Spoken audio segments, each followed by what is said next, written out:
A 77-year-old in Washington, D.C. Collapsed from a heart attack, but he collapsed from a heart attack across the street from a fire station. So his daughter went across the street and asked for help. But it turns out that the workers there turned her away because she had to call 911 first so they can be dispatched. Two other people did the exact same thing, begging for help, but the firefighters refused to help. Now, about 20 minutes later, an ambulance did show up, but unfortunately, they were not there in time. He did die from his heart attack, and now people are questioning why these firefighters refused to help this man, especially when he was right across the street. All right, so a couple of things. So one, of course, we don't know for sure, right? But if you had to speculate on this is a case where you might say it's overregulation, right?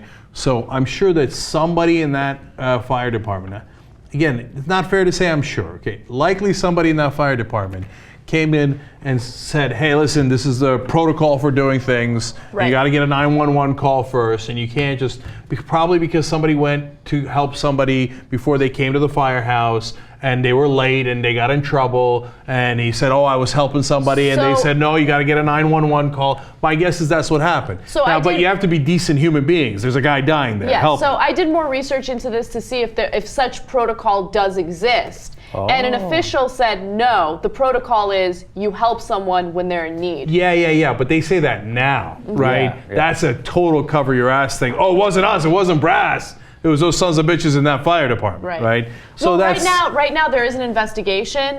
Two firefighters that worked at that particular fire station, the Northeast Washington fire station, have been placed on paid leave while the investigation happens. But they won't release any statements as to what happened. Right now there's a lot of speculation. They don't really know why they made the decision that they made. But regardless, Cenk is right. Even if there is some sort of rule that says, hey, you need to have them call 911 first, if you have someone across the street from your fire station, you help them because you're a human being trying to help another human being. I don't think it's even close. Look, I think that those guys are totally responsible, clearly in the wrong, and I mean, your job as a firefighter is to save people's lives. I think they ought to be fired. And look, even if it was the rule, you violate that rule. That's when you violate it, right? I mean, it's like saying, well, I mean, they told me that I had to put the Jews on the train. It was a rule. Yes, right? Exactly. No, the guy is dying. He's dying. I don't care what the rule is. I mean, if somebody's dying, you shouldn't even worry about if you're going to lose your job.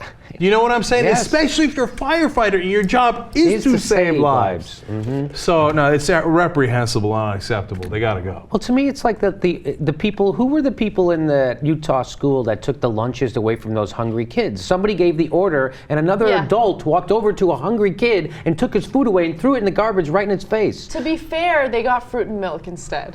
But what adult does this? So another adult did that, gave an order, and another adult walked over because somebody said, well, maybe the cafeteria worker was afraid of losing their job. So here's my take on that. Look, man, sometimes you just got to catch a bullet, right? It wasn't your day, right? So do I want to catch a bullet? No, I don't. But if somebody's going to fire a gun and my family's there or my friends are there, I got to catch the bullet. That's just how that day went down, and it is what it is, right? So somebody's dying there, and you think your boss is going to put you in trouble because you didn't get a 911 call. Well, you caught that bullet, but you got to go save that guy's life. I'm with you on right? That. And on the school lunches, you got to go back to your administrator and say, I got to respectfully disagree here, and you do whatever you want, but I can't bring myself to take that kid's lunch and throw it in the garbage. So if, I'm trying to help you to get to a better decision, but if you think I'm being obnoxious or,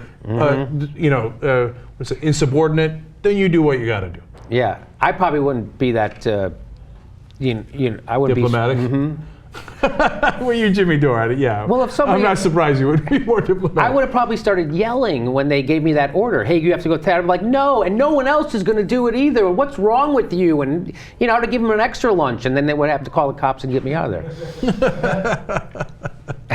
Maybe you're right. Maybe that's the better way to go. How do you not? I don't know how. Yeah. I yelled at Ronald Reagan one time when I got near him. I can't not say shit to people. Really? What did you say to him? He was at a festival in Chicago called the Taste of Chicago. And in retrospect, it was probably what he was already Alzheimering or whatever.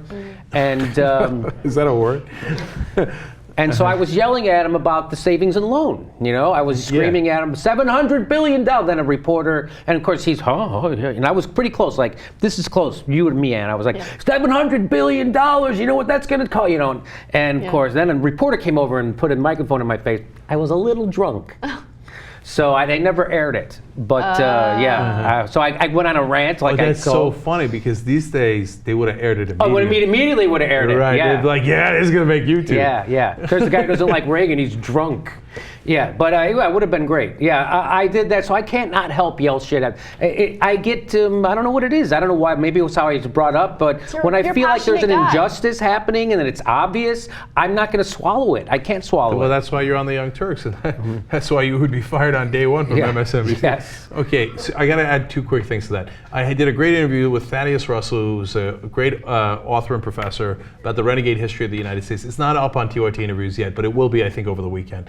And he says the drunks and the renegades and the prostitutes, etc., are the ones who make history because they won't take that shit anymore. Okay, so the reason we have the weekends is because we used to have 7-day work weeks, but the workers kept showing up drunk the later the week went. The closer they got to church time, they just started drinking more and more and more until Saturday couldn't even fucking work. So they're like, fuck it, go home.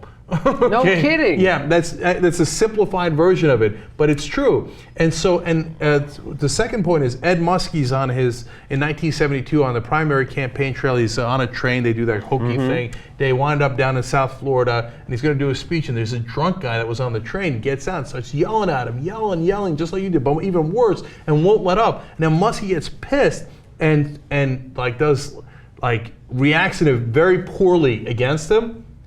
Fucks his campaign, okay? And then McGovern winds up winning the primary. I mean, there's a lot of other factors, but that was a big pivotal moment there, right?